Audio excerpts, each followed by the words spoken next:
দৌলত দিয়ে গাড়ি অ্যাক্সিডেন্টটা পুরো বাংলাদেশের মানুষকে কাঁদাচ্ছে।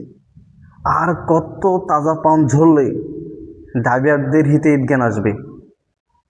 আমি সরকারের কর্তৃপক্ষের দৃষ্টি আকর্ষণ করে বলতেছি, আপনারা অন্তত পূর্ণ অভিজ্ঞ চালক ছাড়া, তাদের পূর্ণ প্রশিক্ষিত লোক ছাড়া তাদেরকে আপনারা লাইসেন্স দিবেন না।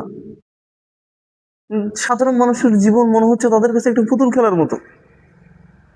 প্রতিনিয়ত মানুষ সড়ক দুর্ঘটনায় মারা যাচ্ছে, সন্তান তার বাবাকে হারাচ্ছে, মা তার সন্তানকে হারাচ্ছে, অজরে কাঁদতেছে। আপনার কাছে কি মনে হয়, আপনাদের কাছে কি মনে হয় যে এটা ড্রাইভারদের অসাবধানতা নয়? ড্রাইভারদের অসাবধানতার কারণে কতগুলো তাজা পান চলে গেছে। এক বাবার আর্তনাদ শুনে, এক বাবার কান্না শুনে মানে অজরে চোখ দিয়ে পানি বের হয়ে যাচ্ছে। 18 পারা কোরআন মুখস্থ করা মেয়েটা পানির তলে তলিয়ে গেছে। বাবার কান্না শুনে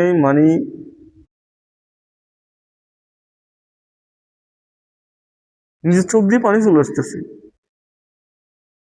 সরকারের কাছে করজোর বিনীতভাবে অনুরোধ করতেছি, আপনারা কোনো চালককে, লাইসেন্সবিহীন কোনো চালককে গাড়ি চালানোর অনুমতি দিবেন না। প্রতিনিয়ত মানুষ মারা যাচ্ছে। সোশ্যাল মিডিয়াতে এমন কোনো দিন নাই যে মৃত্যুর খবর আসতেছে না। আল্লাহ আমাদের সবাইকে সমস্ত আপদ বিপদ থেকে হেফাজত করুক। ভিডিওটি বেশি বেশি শেয়ার করে দিন। ভালো থাকবেন, সুস্থ থাকবেন, নিরাপদে থাকবেন। আসসালামু আলাইকুম।